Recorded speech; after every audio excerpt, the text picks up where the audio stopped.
Before your surgery, you're being told, we know you've never felt normal. At 21, I didn't have the wherewithal of how serious this is until the day of or the night before. I was like actually about to be put to sleep. The law at the time in the UAE was that you can only get organs from family members, matching donors. So if they're not a match, then you're gonna have to go on a wait list. What message do you hope people take from your journey?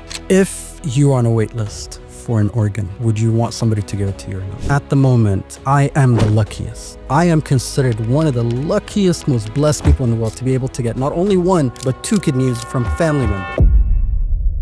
My next guest didn't have 1, but 2 kidney transplants. He then went on and did the unthinkable. He won a gold medal for the 200 meters in the World Transplant Games in Dresden, Germany this year. Welcome to the show, the incredible Omar Tom. Let's explain to everybody, what function does the kidney do? Kidney is tiny, it's about the size of your fist or smaller. It clears out toxins from your system. Toxins means the chemicals that we have in our bodies that our body actually uses. If that stops working for whatever reason, the body gets poisoned, and the first indicators are your skin changes color. There are various indicators of sickliness. I was pretty much a skeleton before my surgery.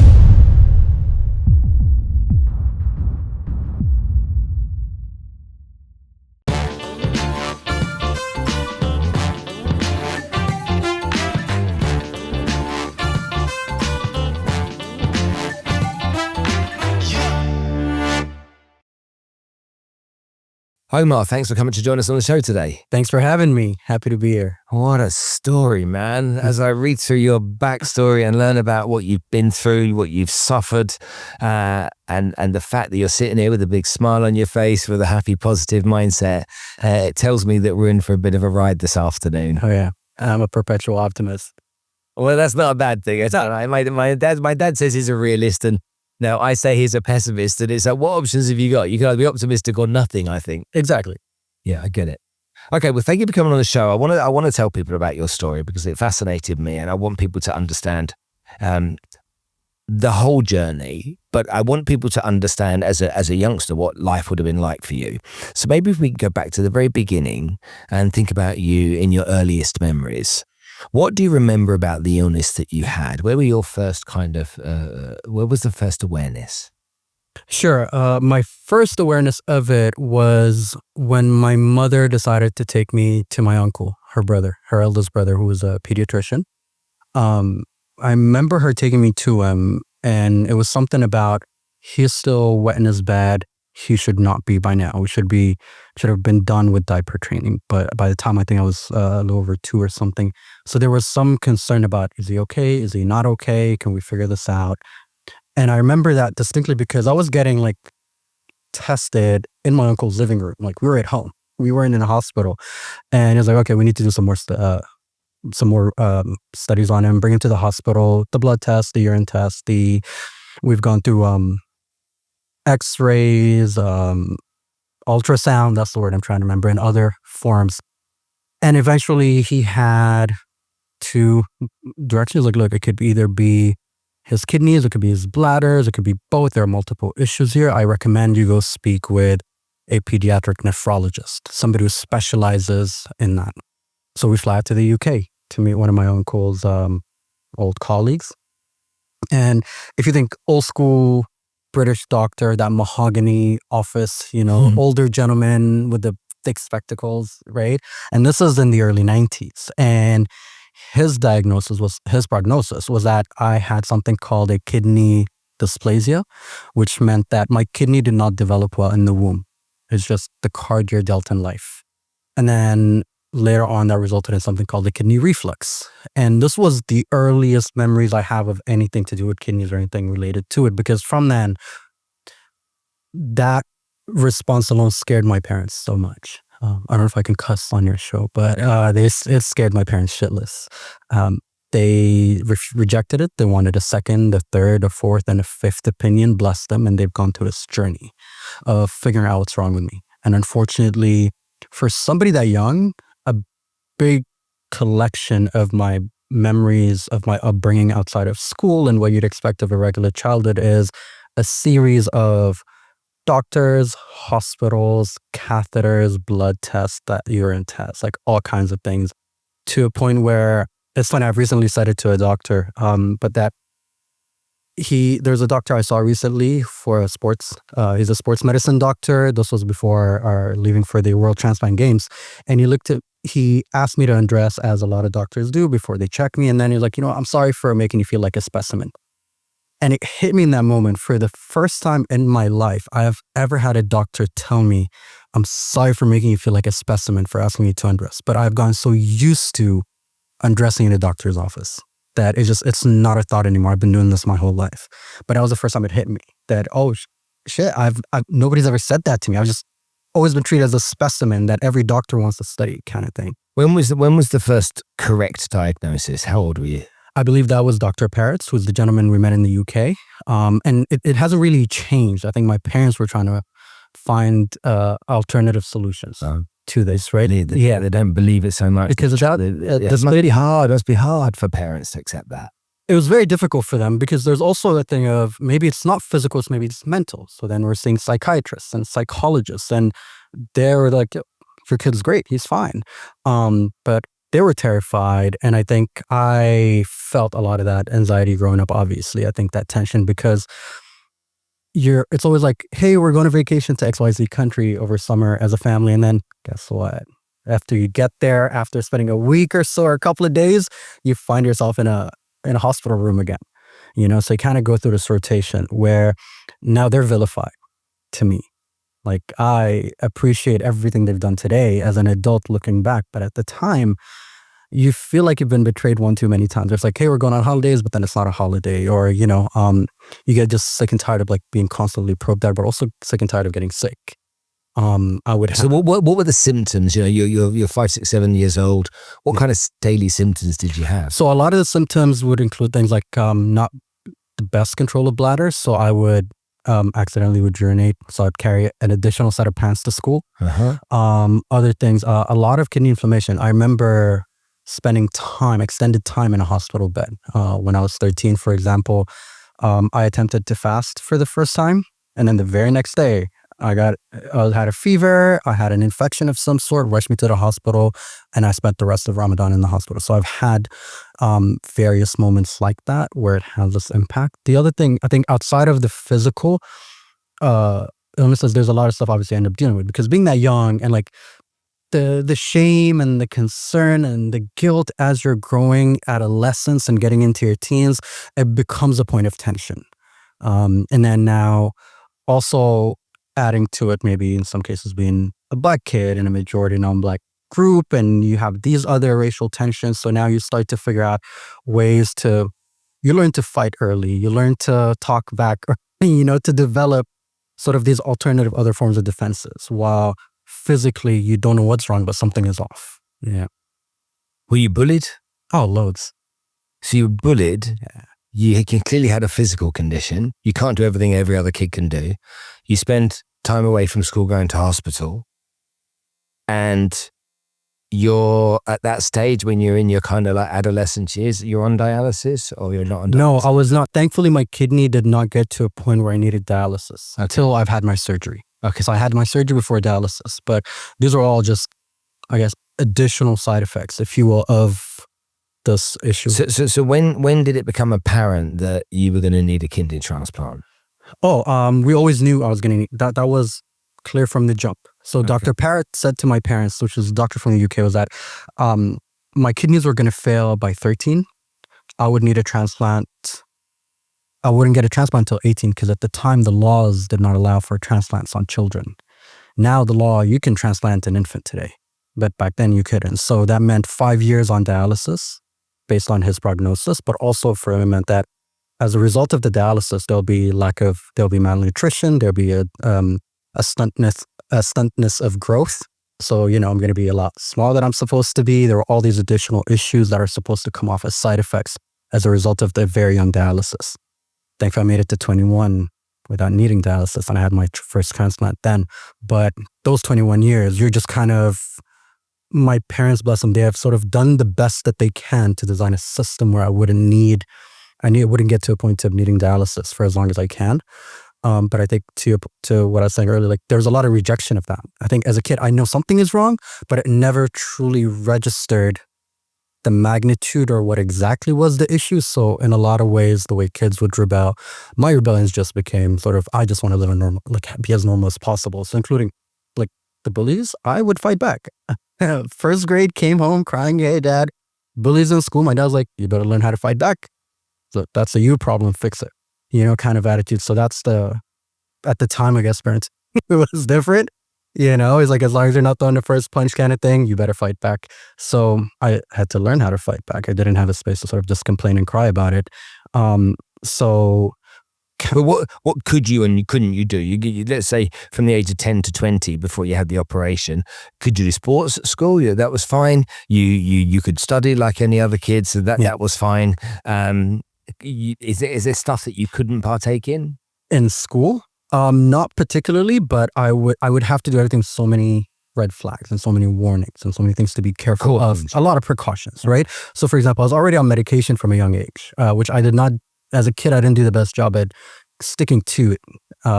Because I didn't have protocols or programs. I didn't understand what I was doing. So sometimes I'd take my pills, sometimes I wouldn't. But because I had to take medications for vitamin D, I couldn't eat a lot of potassium. There's a lot of limitation mostly in what you can and cannot have and consume. In terms of physical sports, because I didn't have my transplant yet, my body's, for the most part, was normal-ish to the perceiving eye.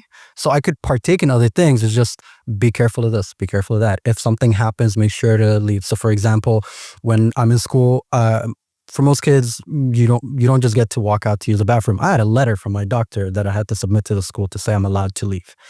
So I had to have these additional precautions and added to my day-to-day. The school had to know, the administration. So, you have this entire system that you kind of create. And were you lonely at school?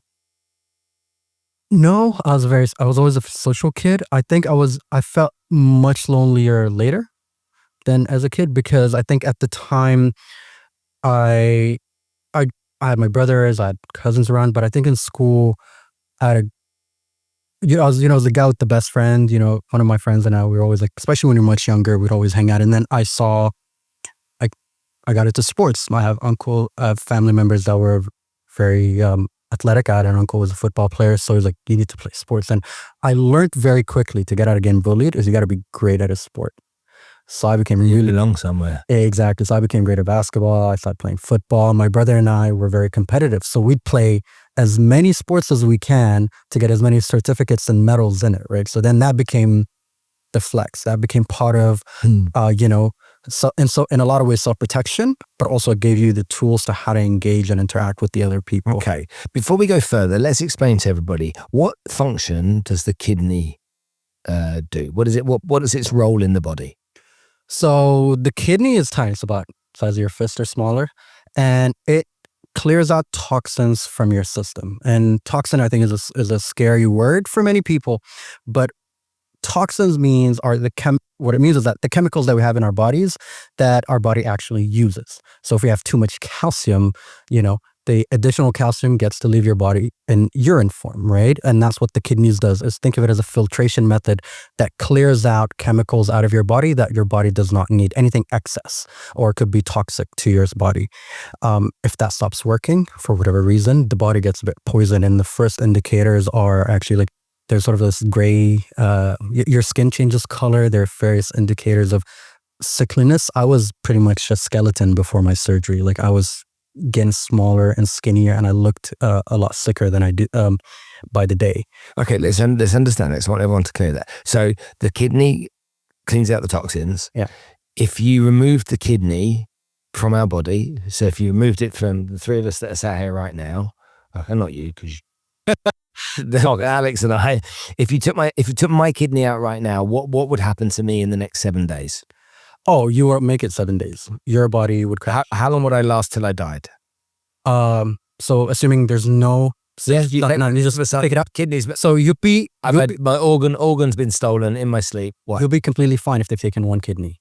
Okay. You can have a very healthy and normal life with one kidney only. Okay. Right? If they've taken out both your kidneys, so you've got no kidneys left, right? Your body is going to become very toxic very quickly. It will develop high levels of potassium, high levels of calcium, and the normal chemicals that we have and minerals we have in our system. It'll have a lot of it, and what'll end up... How quickly? Is it a week, a month, a year? No. Within hours to days. It does not take that long. So within hours, I get sick. Yeah. Within days, I'm really sick. Correct. And within days, you're done. You're dead. You're dead within. You are dead within days. Yes. So no kidneys. You're dead within 2 or 3 days. You don't make it without a kidney because just like your. Well, I think it's important for people to understand because a lot of people. They might not. All they're probably ever heard of if they're a bloke is, I gave him a punch in the kidneys. Yeah. type. I gave him, yeah. And people know it's kind of around here somewhere, but they don't know what it is and the function it has. So it's important that people know. So kidneys clean your body. If your body does not get cleaned the way the kidneys do it for you, your body shuts down. And you had 2 kidneys. Correct. Your kidneys were deformed at birth. That's the dysplasia. Yeah. Correct. That's what happened at birth. So that's the first issue. The second issue as a result of that is called a kidney reflux. So actually it's not a result. It's 2 different issues that I kind of had the perfect storm of both. Right. The second issue was a reflux. A reflux is when you try to urinate, the muscles, the connections from your kidney to your bladder, the muscle of the bladder closes that, right? So that way your urine shoots outwards. In my case, a kidney reflux means those connections don't close well, urine shoots back up and causes scarring and damage to the kidney from the inside. So urine shoots outwards, out through your penis, okay, but it shoots back into your intestines. Correct. That's called a reflux. It shoots back to the kidney. Back to the kidney? Yes, exactly. And it goes in and it's circulating. It causes a scarring in the kidney. So when it shoots back, that called a kidney scarring, it damages the kidney if it goes back after it's left. Yes, and that's what happened to me, right? So a reflux, what it does is that it damages the kidney so much that the kidney stops growing and stops performing. So you already have dysplasia in one, reflux in the other. You got they're like, now it's just a matter of time of how you can manage this thing. And how often were your kidneys through those years before you had any operation? How long were they monitored? How often were they monitored? Constantly.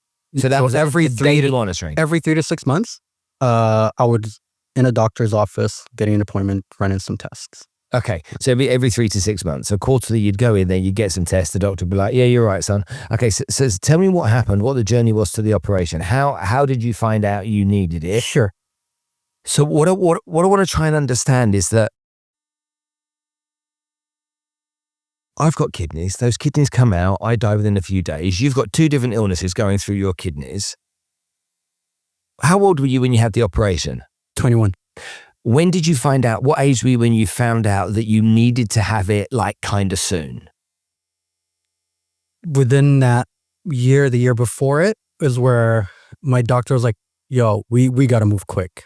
So the doctor's saying to you at 20 years old, it's time. Yeah. Okay. Tell me the process that someone has to follow. Because I have a friend of mine and his ex-partner for many years, she needed a kidney transplant. And it was so difficult to find her a donor.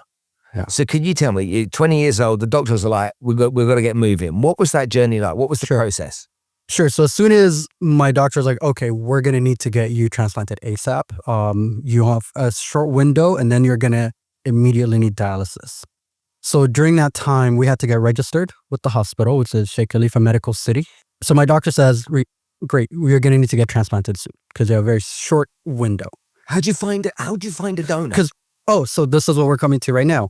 We go register with the hospital and then the hospital's like, "All right, we need to get some tests done." So they have to develop a profile on me first. What type of blood test do I have? What kind of antibodies do I have? Am I healthy enough to undergo such a surgery to begin with? But then also there's a huge educational program that you have to go through because before your surgery, you're being told, "We know you've never felt normal, but you're never going to feel normal. You're never going to be a normal person." And coming to acceptance and to terms with a lot of these things was very, very challenging and I think at 21, I didn't have the wherewithal of how serious this is until maybe the day of or the night before. I was like actually about to be put to sleep. Where it's like, oh, it hits you then because we do antibodies tests. So, okay, we got it. Of XYZ blood type. The law at the time in the UAE was that you can only get organs from family members, matching donors. So if they're not a match, then you're going to have to go on a wait list. Whoa, hold on. What year was this? 2010. In 2010, it wasn't possible for other people to donate their organs. Correct. So if someone had died in a car crash, like we do in the UK, you can choose to be a donor, yeah? Yeah. So nobody... That was not the program in the UAE at the time because there were many concerns about the Sharia compliance nature of it. Yeah. Now, but Jesus, man. So that all of a sudden, it's like you have this potential net that's quite wide. And it just went shh. And at the time, I had family members lined up, but they're like, yo, we're ready. Right? My brothers were too young at the time, cousins, aunts, uncles, people were ready. The law was like, no, unless they're immediate relatives. So uncles, aunts, cousins, no, I'm not even sure. I could be mistaken. So I had, yes, there are resources, but now if that doesn't work, you're going to go on the list. But parents and siblings aren't always a match. Correct. The chances for you to get one of your family members that's a match, but also the fact that whatever you have is not a DNA issue as well. There are multiple subjectivities. You got to make sure you guys are not only a blood match, but one, I don't have antibodies to you. So that means my entire family needs to get tested as well to make sure we're blood matches where you don't have antibodies. On top of that, we got to make sure that thankfully in my case, my dysplasia and my reflux were not, genetically related. So that's also a thing you look for, right? And then after that, you go through like mental wellness tests. You sit with a psychiatrist where they interview both of you, you and your donor, whoever the people are. Yeah, to make sure that the donor was like of sound, mind, body, and no one's forcing this kind of thing. Yeah, and they ask you difficult questions where it's like, would you be resentful as after you donate, God forbid you have one kidney, now something goes wrong and you need a kidney. And as a donor, you got to think about these things if you want to be a donor, Yeah, that's so what you don't think about. Yeah, it's quite a high mountain to climb just to get to a surgery.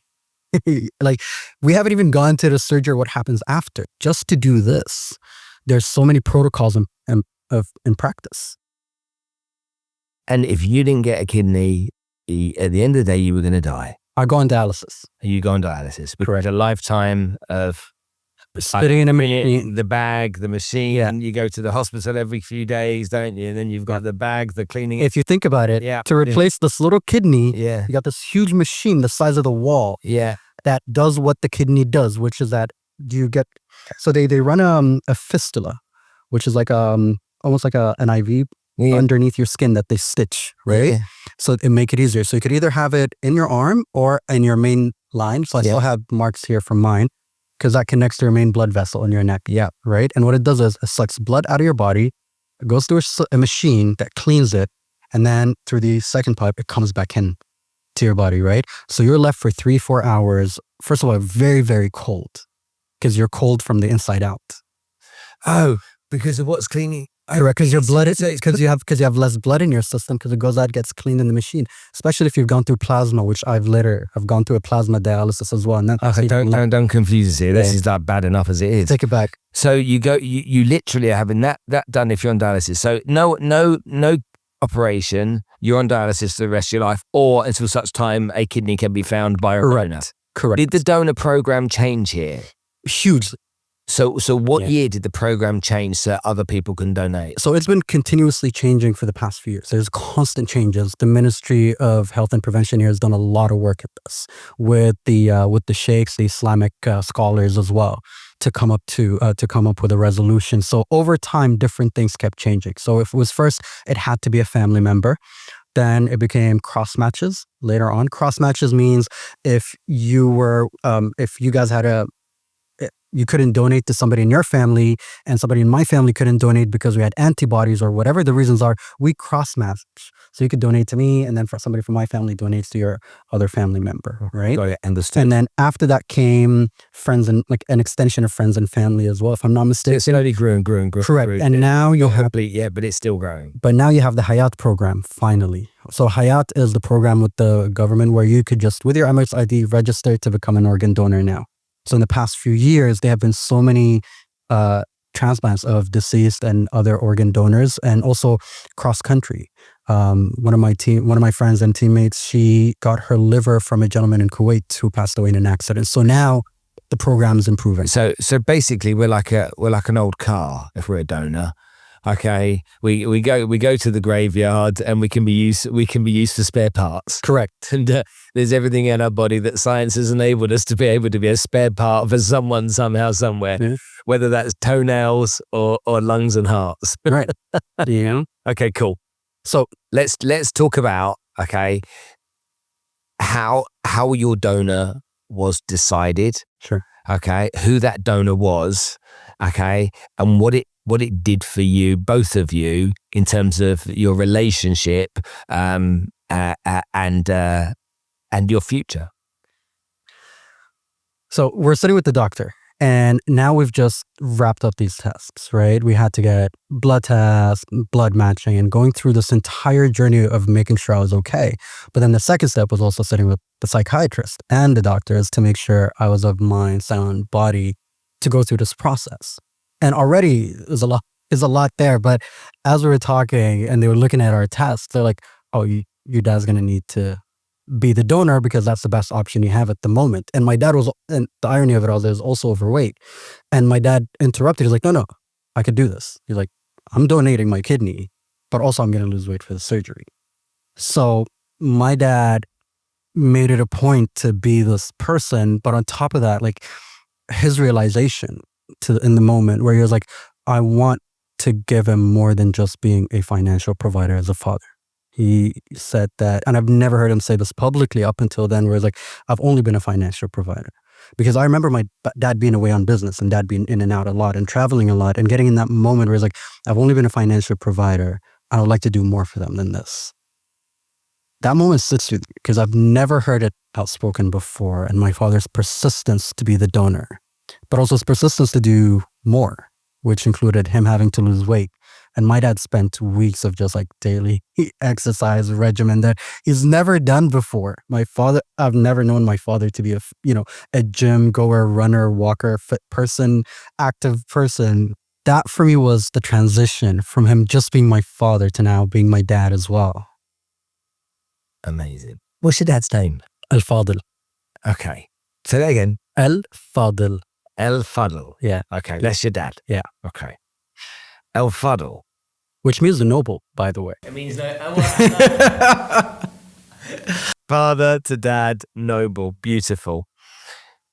Tell me about your relationship with your dad from the day of the operation to this day. What changed? My relationship with my dad since surgery has been an interesting one because it changed in multiple ways. We weren't the type of people that would talk daily, and now we do, for starters. I started to see him as a totally different man than when I saw him before that. And there's something that happens to us that also, as we age, our parents also age. So we're developing this bond in our relationship, but also we're seeing fragility and age, but this man is also fighting that. Like he still, till date, would wake up early, go for his morning walks after his prayers. Like he is committed to this thing and his just health betterment in general.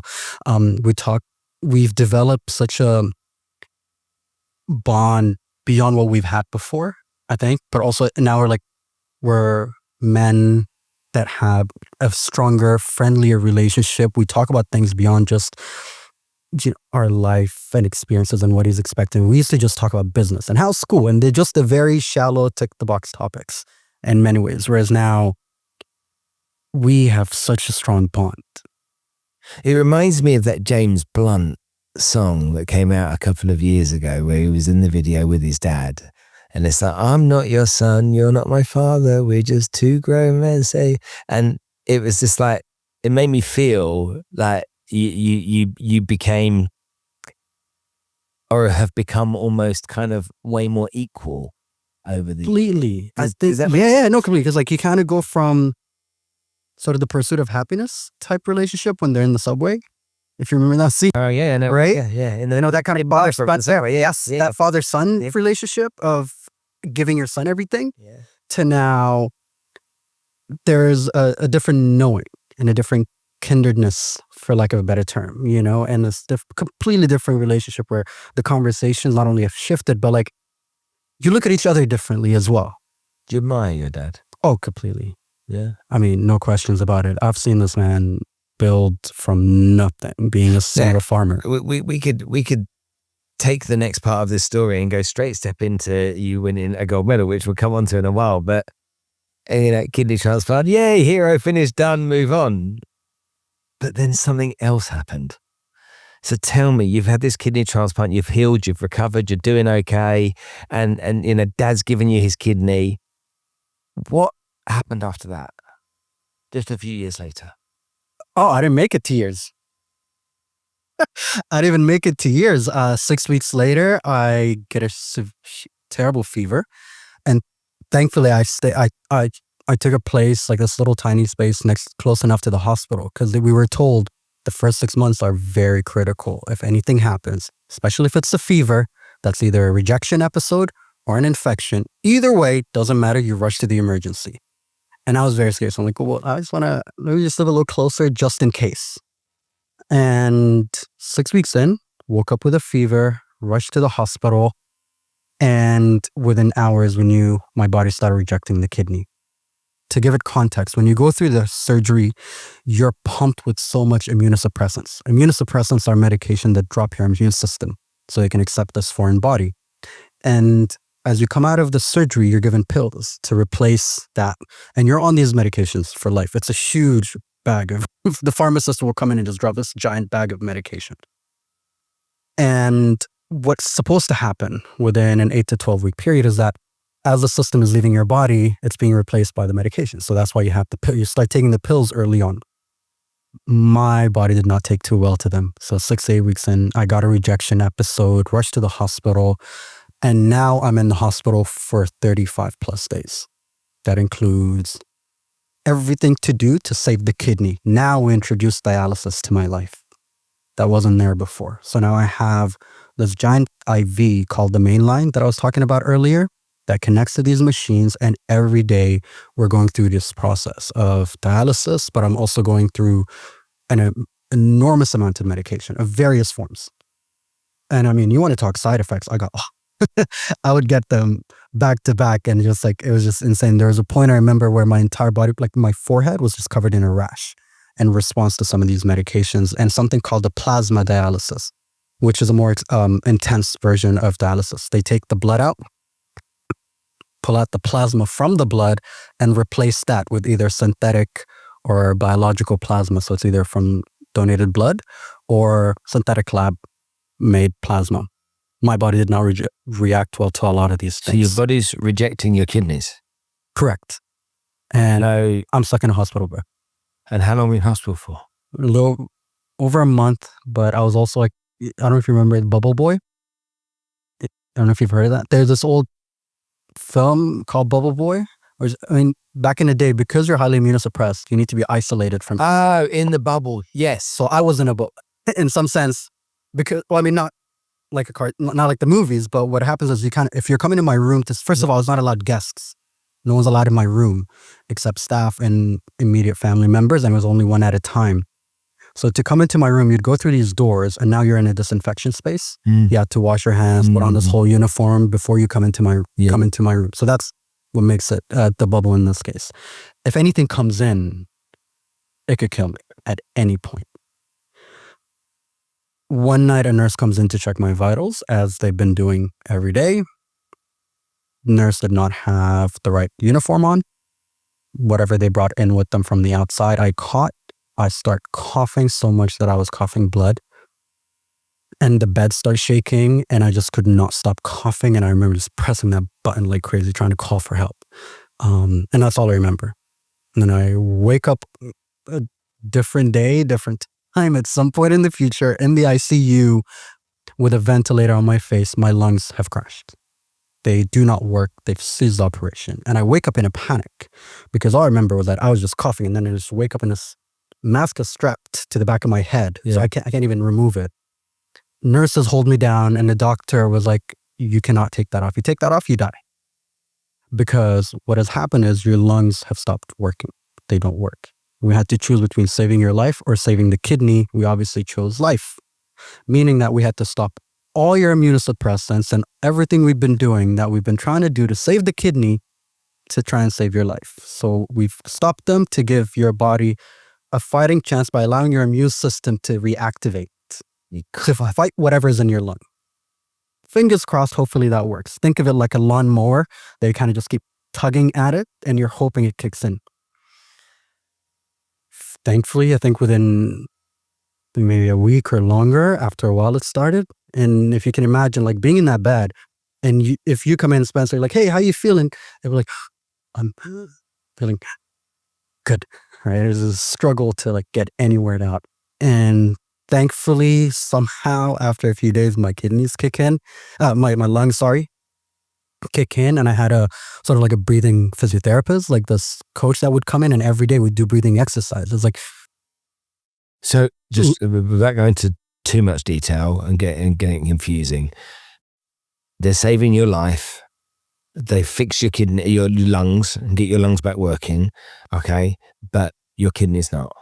My kidney's getting worse by the day because we've stopped all the procedures to get the kidney to work. So how long before they tell you the kidneys are no good? Oh, within the time I woke up, he's like, by the way, this is going to happen to your kidney now. See, and your kidneys aren't going to work. Yeah. And now he's like, because we had to choose saving your life versus saving the kidney. Now you're going to be on dialysis going forward. Correct. So once you heal from what's happened here, you'll be on dialysis moving forward. That's life. Accept it. Correct? That was the idea. And then... Okay, folks, let's talk about real estate. Now, a recent partnership that we've just established on the podcast is with AYS Developers.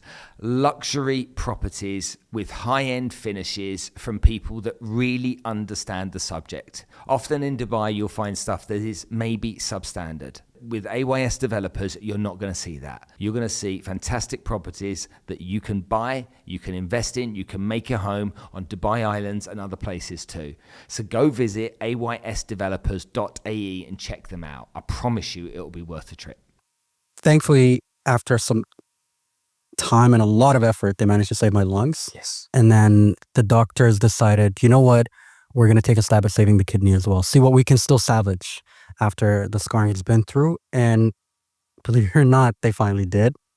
So now not only they managed to save my life, but they also managed to save the kidney with the caveat that it might have a couple of years of life left in it. Was that a maybe or a definite? No. That was the projection of it'll have a couple of years in it because it took a lot of beating while we're trying to save your lungs. So your immune system kept fighting this thing. Think of the immune system as an army just attacking this kidney constantly during that week of them trying to save my lungs. So tell me how long those kidneys lasted. 2016. It lasted 6. 6 years. My father's kidney made 6 years instead of 2. Your dad's kidney Survived 6 years. I would have 6 years out of it instead of 2. Did you get an injection of bloody-mindedness and determinedness and stubbornness or no positive characteristics of your dad's kidneys? I would love to say yes, but the reality was no. I mean, getting back to university was rough. Getting back to school was hard. I was like, it felt great to be alive. It felt great that I got this new contract on life. But what nobody ever tells you that you're never prepared for is the severe depression you go through after that experience. Because coming face to face with mortality at 21 is a very unusual experience that I've learned. Being aware of your mortality, like I can die at any minute at 21 is one of these feelings that I didn't know how to deal with. It made me...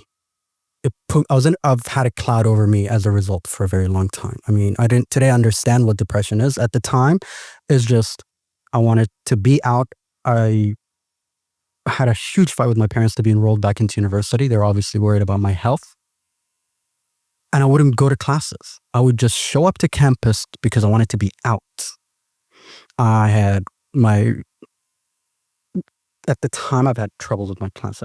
I wasn't active in anything. I had a dance crew before my surgeries. I played sports, to now just show up on campus and just hang out and just sit there, hang out with friends, being a bum, doing nothing. Until around my midterms, one of my professors, she was like, got an email from a professor saying that you're going to fail my class. In an American education system, if you fail the midterm, you can withdraw from the program. So you'd have a W instead of an F, and it wouldn't affect your GPA. So she said, come and withdraw from this class because you're not going to pass. I'm a tough professor. You're going to fail this class. And for the first time in years, I had something to be stubborn about. I'm the kind of person that if you tell me I cannot do something, now it's personal. Like, now I want to do it just to prove you wrong. That's the only reason I want to do it. And now it was personal between her and I. I'm like, oh, bet. And I remember looking at the book. It was a marketing class. I looked at this book. I was like, common sense. And I walked into that exam. It was only 3 questions. That was it. Open paper. So you can write for days. And I was like, great. Terrible multiple choice, but this I feel like I could do. I ended up acing this exam. And the following semester, and I walked out with a B out of this class. The following semester, to prove my point, I took 3 classes with this lady just to drive the point further that I know my stuff. And she called me in and we spoke and we had an honest conversation where she asked, like, you're not an idiot, clearly. So what is this? Well, why were you not coming to class? And I told her my story, gave her the whole spiel. And that was the first time I've ever voiced I have become aware of my own mortality, ever, to anybody. So she said, if you died today, God forbid, you're gone today, what have you done for yourself that you're being remembered by? That maybe not necessarily the proudest of, but at least happy about. And I didn't have an answer to that question. So she was like, maybe you want to take some time and think about that. Yeah. That same day, in the evening, I had a different class with a different professor. And he was that fun university professor. He had a little stress ball that he threw at students and he had all the fun, cool questions, kind of guy. And it was an evening class. And, he asked this question of purpose. And that was the first time I ever heard this thing. Right? Like, what is a purpose? And, people guessed answers. And somebody said, oh, leaving your fingerprint behind before you die. I'm like, write that down, right? And he's like, cool. So what is that for you? So what is your fingerprint or whatever this thing is? And obviously people, again, in the classroom, people are guessing answers and things like that. And I just had a question mark. That same class, in the evening, a gentleman in our class who's a newlywed, 2 weeks out of his wedding, was gifted a brand new car by his father-in-law. The boys were joking about it because it was raining. They're like, oh, this guy's going to start drifting around and messing about with his new car. An hour later, we get a BBM broadcast message letting us know that this gentleman passed away and his car burnt that same night, within an hour of that classroom. Yeah. So moments like that sit with you. Like, they really sit with you. Having that conversation with Dr. Sarah Kamal in the morning and then this happening in the same day in the evening, that sits with you. How much longer were you on dialysis? How much longer were you living with the kidney before the doctor said, this isn't going to work, you're going to need to have another kidney? So we kept monitoring the kidney. There are moments in life where you feel like a failure, like an utter failure that you have control of. Meaning you could have changed the outcome if you just did 1% more. Yeah. And then there are moments where you feel like you failed, but you don't realize none of it was in your control. Right? There's this devastating, sinking feeling that this is your fault, whether it was or not. But it just sits with you where it's like everything, you didn't do anything right for the past 6 years. You caused it. Correct. You don't look at the positive, like, hey, they said 2 years, it makes 6 years. You don't think about that. Yeah. You think, oh, I caused this thing, right? Despite every quarter you're monitoring the deterioration over time for 6 years, as micro as it might be, but you still feel like this is your fault now. And then the panic sinks in again of, oh, I got to go through this whole ordeal again, which is the surgery, the medication, the this, the that, the reset of it all, because it's a lot to put the body through. But by that time, I was already working. I had a career. I was an active member of society. I was doing my own thing, and they're like, "Cool, now you're gonna need another one." And when you knew that, as dark as it must have been for you, did you also sit there going, where the hell am I going to get another kidney from? Or did you know that your brother was already a match in case you ever needed one? I knew my brother was already a match in case I needed one because he got his tests done in secret. So you knew that he was a match. Was then the toughest part asking him if he wouldn't mind giving you one? No, so I haven't spoken to him at the time. I didn't know he was a match then. In the moment when I found out, I knew I was going to need another transplant, but in that moment when you get the sinking feeling, I didn't know. So I was like, let's start this thing again. And then it became a conversation with the parents first. And my brother was around when I was having the conversation, and he kind of just let it happen. And now my mom was like, okay, let's see what we can do and let's try and figure this out. Later on, my brother tells me, he lets me know that he actually got the tests done that my parents didn't know about. Nobody knew about it. He just went and got the tests done on his own. And he was a match. So like, bro, I got you. And at that point, my brother and I, we were the guys that fought a lot. I mean, rowdy teenagers, we fought a lot, but there was always love, like in school, you're not allowed to bully my brother. I'd beat up my brother at home, but if you touch my brother, I would kill you. Right. And at home, we fought a lot. So for him to do that was like, I didn't see it coming. And also it was very matter of fact. It was like, oh, by the way, I was like, I got the test done, so you're good. And he just walked off. And how did you feel when you knew that your brother was a match? There's a lot of guilt there because one, now I got to put my family through this again. I got to put my family through this ordeal. And now I got to put my brother through this ordeal. Yeah. And also my younger brother's the one stepping up and like, no, I'm the eldest. I should be the one taking care of that. Yeah. There's this weight of being the eldest in our household. It's like, no, you have to take care of the family, take care of everybody. It's your responsibility, and you feel this weight. So where now your younger brother tells you, I'll take care of you. So the guilt was the hardest part of it, but also a lot of gratitude. I mean, I have been deeply thankful because for also somebody to be that young. By then I was 27. He was 25. To be that young and say, look, I got you. I'm just going to do this thing. And it wasn't, hey, I'm thinking of doing it. It wasn't, it's done. The tests are done. I'm ready. Let's go. So this wasn't going to be a conversation. We're not going to sit and talk about this thing. Yeah. Decision's been made. And it's a weird space of gratitude and guilt that sort of coexist for a bit of time until you go through the surgery, and then it's just all gratitude. Because I remembered when my father was a donor, after surgery, seeing my dad in a wheelchair, like the first couple of days, because it was just difficult time. And he said, that stuff's going, Correct. But my brother was able to walk.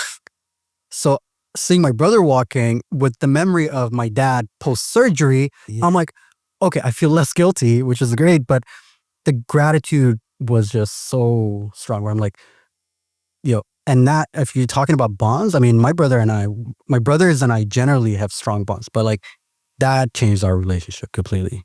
I mean, we weren't fighting for sure by that age, but but it changed our relationship. That's beautiful. And so then tell me, you've got this new kidney, you and your brother bonding, okay, thick as thieves. Yeah. And does that kidney work? Yes, off the jump, like the minute they put it in there, it starts working. When you have a kidney transplant, now you've had two and you're able to compare both, did the second one from your brother feel a whole lot different? Or yes. Did they feel the same? No, the kidneys themselves feel the same. The circumstances made it feel different. Okay, so there wasn't from a symptoms point of view, or there wasn't what? You know what I mean?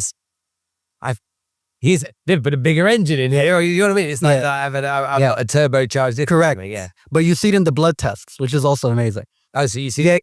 Okay, so all of a sudden. Comparatively, they were worlds apart. Because also, and the doctor like, because he's younger, because he's fitter due to other things. Obviously, his organs work a lot better. It's operating at a higher capacity than what I necessarily had. Did you give your daddy's kidney back? I wish, no. So I got 4. This is a 6 kidney conversation right now.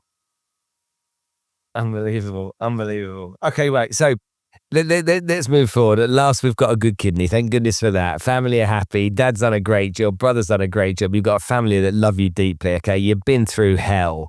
Okay, you're now sitting there. What? How old are you then? 27. 27 years old. And at 27 years old, after having everything that you've had in your life, a good idea would be to stay fit and healthy, but Not necessarily. I don't. all in proportion would be a sensible thing. Okay. So what did you do? Well, what I did, I decided to go to the gym and start weightlifting. I was always very active. And by then, after 2 surgeries and body dysmorphia and starting a business, I've gone through iterations. By then, I remember one day after my brother's kidney, I feel great. Life is good. I started my business. I studied abroad. I've done so much in my life already. I show up to one of my appointments and they're like, your blood pressure is high. Your cholesterol levels are high. You're starting to gain weight. These are all these issues. You're going to have to go on these medications. It's never a time where you go to the hospital for any checkup and they tell you, oh, we found something. Right. So it leaves you feeling deflated. I come back to the office and my business partner's like, what happened? And we always talk about, I'm very open about my journey. And my business partners go like, cool, we got you. As of tomorrow, we're going to start training. Like, I'm cool. Thanks, bro. I don't run. I'm not a runner. I'm not going to run. And my business partner goes like, we'll see about that. The next day they show up to my house and drag me out. And this begins this journey of what my partners called The Can Gets Fit, which was the name of The Can is our company. The Can Gets Fit, where it was a program to get me back to health, lose weight, be a little bit fitter, better, just regulate your body. We weren't aiming for anything beyond that. That starts this new engine where now it became a regimen and a program where I've also learned, you know what, if I train first thing in the morning, I get it out of the way, I'll feel so much better. Got myself a coach, got myself a nutritionist, and I start going hard on weightlifting because, as I mentioned, the side effects of being post-transplant and the medications you're on is muscle atrophy, body density drop, and all these other issues. And one of the biggest issues with bones is that as we get older, the first thing to go is your hips, right? Which is why you hear a lot of... No one cares about this, but the bit that people care about, okay, is you becoming a runner. Because I want to go... You want to jump to that? Sure. Okay, and you becoming a runner, okay, and it's almost like you found something. There was something you found in yourself. There was something that like you said it beautifully at the beginning. My business partner was like, "You're going to run. We'll see about that." And it's like that moment then goes, "So we'll see about that." Fuck, I was going running type of mindset. Yeah. Then you became a runner. Sure. Okay. How did you become a runner? And it's like, how did running become you? Because you became running and running became you. And then from going for a run with a colleague, then it's got the journey to get a medal in the Transplant Games. Sure. Yeah. Does that make sense? Yeah. No. You totally with that. Yeah. That works out. Okay. Great. Yeah. So you say we've gone through the bit. Your buddy said we'll see about that. Okay, and they turned up at your house and dragged you out. What was your first run like? 500 meters of the worst run of my life. And you're talking to somebody that used to play sports continuously. I know, but you've been sick. Let's give you you've been sick. So it's 500 meters of a very slow jog and another 500 meters of a struggle walk, and it was horrible. And I'm like, thanks, but no thanks for it. How long before you ran again? Days. I'm like, I was done. I'm like, I thought that was it. I wasn't going to do it again. Yeah, so how long before you... So then I think 2-3 days later, he shows up again. He's like, all right, let's go now. And Akawi shows up and he's like, we go again. And he turns it into a Ramadan campaign where every day of Ramadan, I had to go running with this guy. And to make matters worse, so I cannot step out of this, he gets a huge sports brand involved. They sponsor us and the story of from post-transplant to playing sports. And it was the Dubai 30 by 30. Yeah. And he turns this into this huge thing. So now it's public. I can't back down. So he forced me into like training and running and going to the gym and developing this whole program together, which I got... So we developed this whole program in a span of a couple of years. I went from not running 500 meters to being able to do 10 plus kilometers of consistent running. Once I've hit my 10K, I remember that night because we did a night beach run. This was about 2019, somewhere around there. I'm like, cool, I'm done now. I'm not going to run again. I'm like, I am not a long distance runner. We're done here. I fell in love with the gym and weightlifting. I was like, I'm going to do this thing. And then some friends were playing flag football. It's like, hey, come join us. Let's play a game. We went down and they're like, oh, you run. I'm like, you got speed. I'm like, cool. I didn't think too much about it. Like, I didn't think I was that fast anyway. And at the end of, within that time frame of 2019, I heard about the World Transplant Games. I saw something online. I was looking for something I'd like to test myself to see how well can I push this body of mine now. This new engine, this new kidney, these new lungs, what could I do with this body? Right? And this question became, how far can I push this thing to prove to myself that I could do it more than anything else? So I came across the World Transplant Games, Olympic style event that runs for an entire week, happens every 2 years in different countries around the world. 47 years old, 3,500 plus athletes, hundreds of countries competing. Bet. Hey guys, send an email that I'd like to compete. They said, well, you can't because you have to fly under a nation flag. You can't just compete. Hey, I'm Omar and I'd like to compete. It doesn't work like that. You have to be part of a system. So just like the Olympics, you represent a country in these games. The UAE was not registered at the time, so I couldn't do it. Spoke to the doctors. We didn't register. Somehow, fast forward to January of this year, I get an email. Sorry, November of 24. I get an email from the Transplant Games 5 years later saying, hey, we don't know if you're still interested, but the UAE registered if you still like to compete. We have this contact person. Katie Larkins is your team manager. Get in touch. Emailed Katie, registered. I was like, I want to compete in ultra sports. And she's like, well, you can't really do that. You got to pick something. And I thought to myself, I don't want to just compete for the sake of competing and get a participation prize because I do not believe in participation trophies whatsoever. I'm a very winners and losers kind of person. And I'm like, I want something I can get gold in. So I looked at all the sports. I'm like, what can I pull off? There were 5K, and the time in the 5K, I remember, was like 17 or 16 minutes. I'm like, yeah, I'm not going to be. So kind of looked at the different sports. You had football, basketball, petanque, 100, 200s, 400, the Olympic sports. Yeah. I was like, running. I'm like 100, 200. I was told I was fast. Let me see if I can pull this off. I looked at the timings. And I remember first place was 11.5 in the 100s and 26 in the 200s or 24 in the 200s, something around those. Like, I could do that. In my naivety, I'm like, I could do that. Women Olympians, world record holders, are running in 11. Yeah. So you would just... So women were running in 12 and 11s. So were the men. Some were running in 11s and 10s. I'm like, I want to do this. Crikey. So taking learnings from people around me and my friends, I'm like, cool. The best way to do this is who is the best coach I can find. Mm-hmm. That became the question. And thus began this hunt. And I found this awesome coach, Tommy. I was like, hey, coach, I messaged him on Instagram. I'd like to start training with you. We began training in May. By the time we got approvals and we're official and we're going to compete at this thing, it was May of this year. We began training in May. The games are in August. So you started training in May, a sport you hadn't done competitively. Correct. For the championship in August. Correct.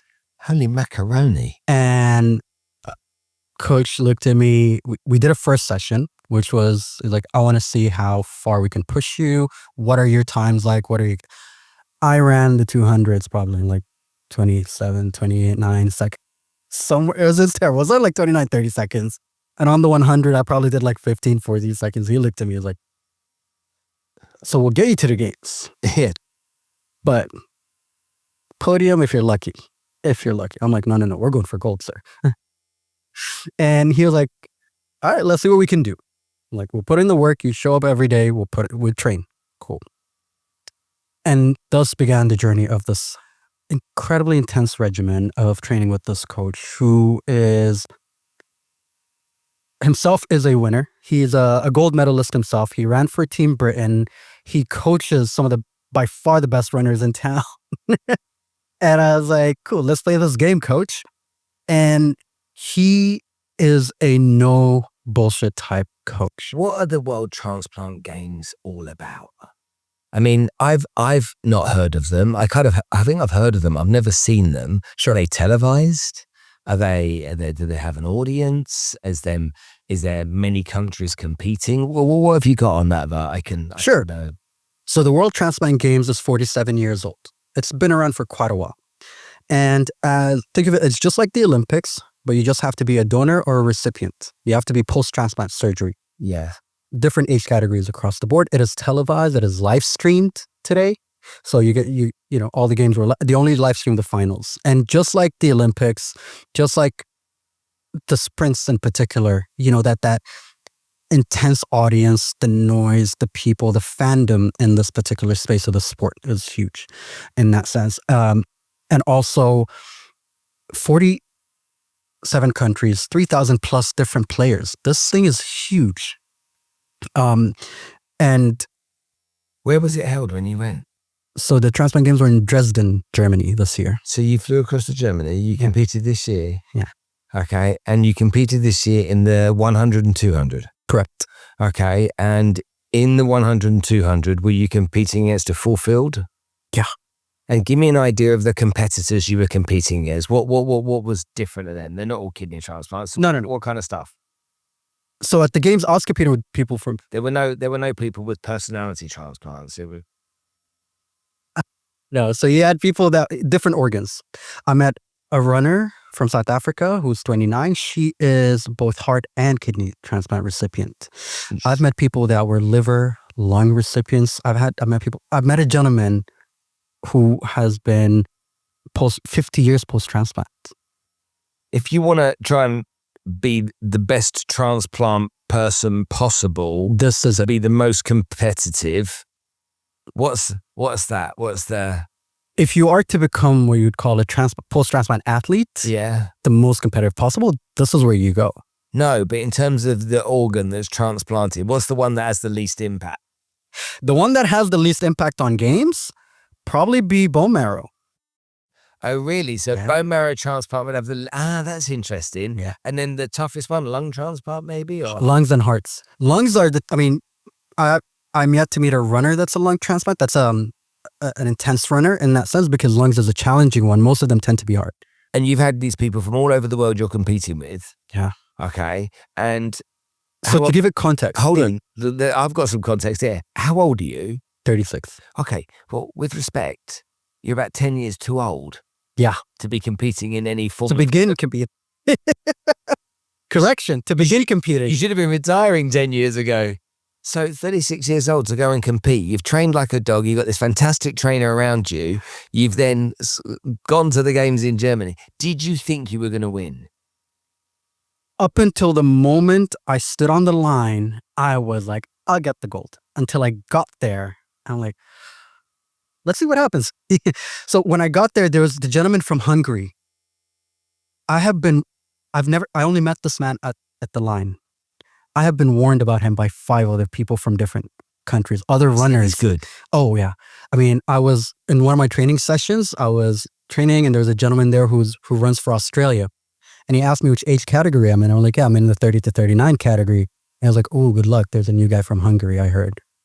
He's not only is he a world medalist, he is a champion. Like he's been a sprinter his whole life. He's the OG. Correct. And I had my eyes on a gentleman from Great Britain. Great Britain had the biggest team, almost 300 people. Massive, right? They were good at transplants. And they're great at transplants and they're great at athleticism. I mean, you come full force. We were 6 athletes from the UAE. It is the UAE's debut with 6 people against some countries with 300. You know what I mean?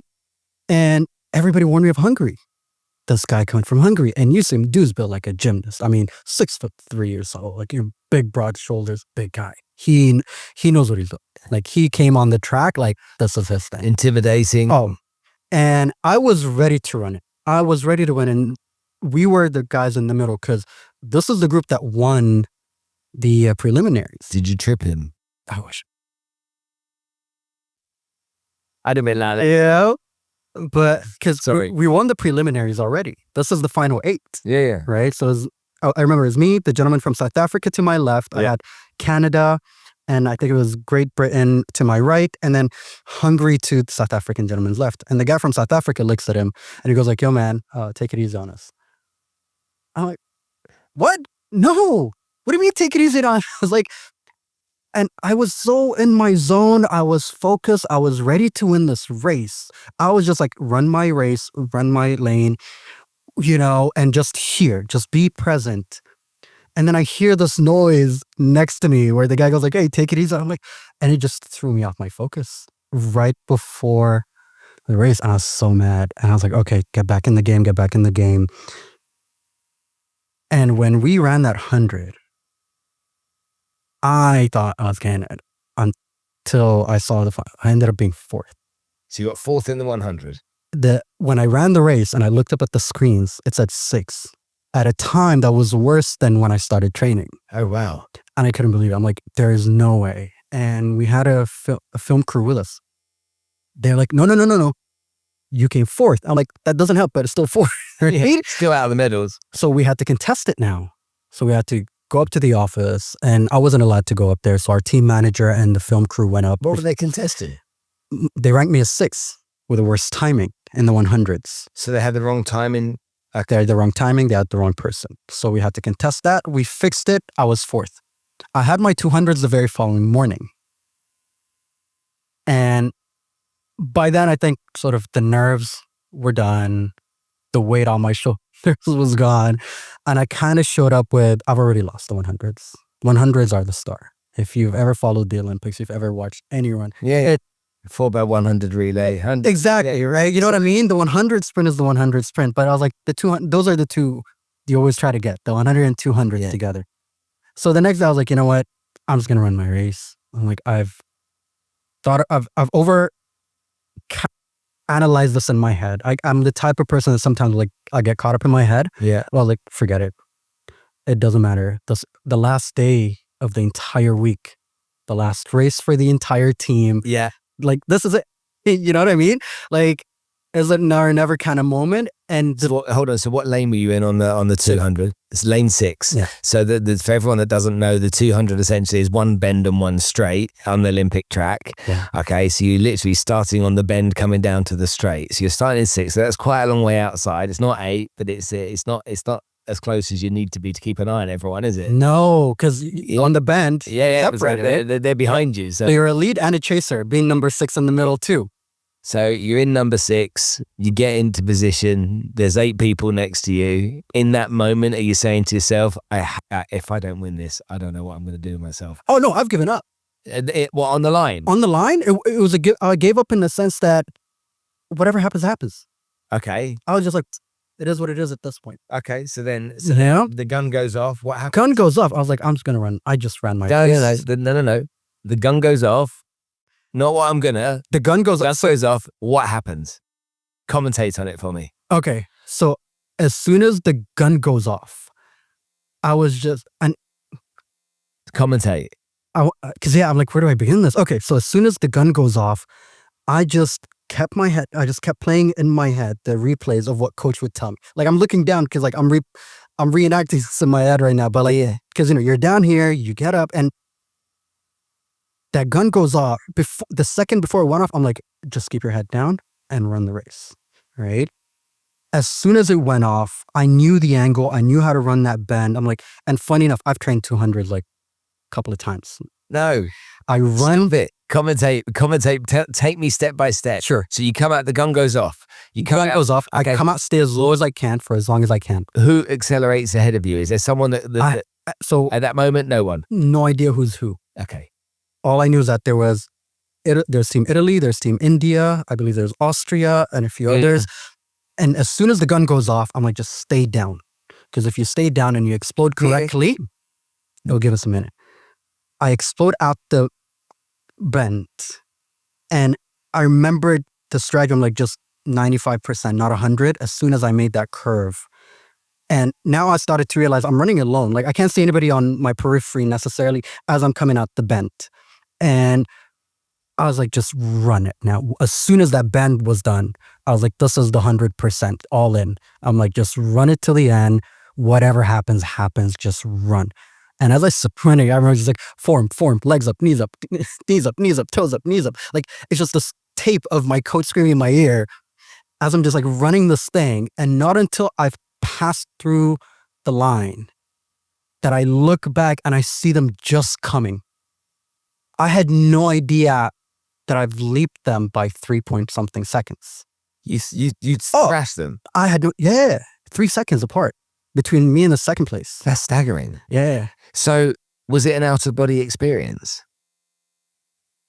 No, I mean... Did something happen to you that made you run, in terms of the speed you ran, did something happen to you to make you run that fast to destroy them? What happened? What was someone looking over you? Was someone pulling you? You know, was there a form of something pulling you or pushing you? What was it that made you that great in that moment? Have you ever gone up on stage to give a talk or at the moment for an interview with a big personality, you know, or like a job interview, those butterflies? Yeah. It feels like that at the start, right? And as soon as you kick off, and I came around the bend and I saw just the finish line, that is all I saw. If that makes, like, it's just, because there's a moment where it's so loud. And then there's a moment where it just goes still. There's nothing there. And I don't know how to explain it beyond just, like, it's like you press mute on life and you hear nothing. Like, truly is, because it's an arena. It's a stadium, huge crowds. It's loud. It's busy. There's so much happening around you, right? And you kind of just, everything goes mute. It's just me, the red floor, the white lines, and the finish line. And nothing else existed in that moment. And after and my body was just like, it was just moving on its own. I wasn't thinking anymore. It's just, I've never experienced state of flow in sport before in that way. Like, I understand where the only times I've ever experienced it training is when my music is in my headsets and I come through and I realize, oh, I don't even know if I got to the song in the middle of an exercise. Right? So it's kind of like that feeling where suddenly everything goes mute. And not until I was done that like somebody turned the volume back up again. What do you think other transplant patients can learn from your experience? Your possibilities are endless. For one, because we get looked at like we're fragile. Because of what we've been through, because of the medication we go through, but also just because of life's alteration, the change it forces upon your life. And you notice it in the way people treat you mostly. Like, you know, shopping bags come through and people are like, oh, don't, I got you. I'll take care of it. Don't carry it. I'm like, I deadlift 145 kilos. What are you talking about? You know, I can carry it. Like, there are moments where people treat you frigidly. And I think for other post-transplant donors, recipients, if you're on a wait list, if you're just on this journey, wherever you are on this journey, you're not as fragile as you think you are or as people made you just believe you are. Because to be able to go through this, the mental, emotional, and physical stamina you need to have to endure is beyond what is normal. And to come out the other end of it where you decide now, how do I live? Becomes the question. Because when you're told you're not normal and yet life goes in two ways. You're either going to really sink into this or you're going to really find a calling of some sort. Don't wait for that. Just there's a moment of acceptance where once you go through, you know, the journey of grief and you're past the denial and you come to acceptance. Acceptance is the hardest part of all this. Once you've truly accepted within yourself that, you know what, these are the cards I'm dealt in life. What is the best game that I can play with the hand of cards that I have? That is really what it comes down to it. What did you learn about yourself when you got that gold medal? Oh, I felt redeemed. I learned that I could, like, I already had this attitude of, I think I can do it. But I'm like, no. I proved my point now. Like I said, I was going to get a gold. I got a gold. I was 4th place the day before. I didn't even make podium. But I was like, I got the gold. In one of the 2 sports I thought I was going to get a gold in. And if you could go back to the beginning of those games again, knowing what you know now, what would you do differently? If I may answer that with a question as well. If you're on a wait list for an organ, would you want somebody to give it to you or not? Yes. Is the question. Yes. Truly. Yes. Life or death. And this is the organ that can save your life. Yes. Heart, God forbid. Yes. Heart, kidney, lung, liver. Yeah, no question. And that same attitude, if you can give, you should truly consider being a donor and registering on a donor list. Because at the moment, I am the luckiest. If you look at the people who go through, I am considered one of the luckiest, most blessed people in the world to be able to get not only 1, but 2 kidneys from family members. Is insane. Yeah. Statistically speaking, is insane. Yeah. There's, on average today, you have less than, 1% or so of people, of donors registered who, 1% of the people that need transplants, there's about 1% of people registered for donors to feed that number. It's huge at a global scale. And we're still trying to fix this thing. Granted, other organs can only occur after you're deceased. So registering is one, but also having the conversation with your families. Because there are cases where a person is registered to be a donor after they pass, the family decides not to. And then you have people like Kriti, one of the people that we know here, bless her. Her daughter, I believe, was 4 or 5 when she passed, and she became a donor. She donated retinas, kidneys, lungs, heart, liver. Amazing. You're saving multiple people. One person saves many multiple people's lives. So definitely consider being a donor. Please register. If there's a message, please register if you're healthy. Okay, good. And one last question I have, and it's just philosophical more than anything else. What does that medal mean to you? It's possibilities, I think. Because when you're sick your whole life, you feel like you have less options available to you than a regular person. So to be able to push yourself to a point where you get a gold medal at that level of competition was unfathomable to me. If you told me at any point in my life that this was going to happen, I will never believe you. There's no way this would have sat with me where I'd believe it. So now the possibilities are endless. Like I could actually do whatever I wanted to. Like I can do things that I never thought were possible. So yeah, possibilities are endless and life is beautiful. I love that. Omar, I love your story. I really appreciate you coming and sharing it with us today. I know that it will inspire many people. You've been to hell and back on a number of occasions, and you sit here with a big smile on your face, full of enthusiasm and optimistic, as you say. And to me, that's a shining example, of somebody that once they set their mind to something, can achieve anything with the right mindset. So thank you for coming to join us today. Thanks for having me.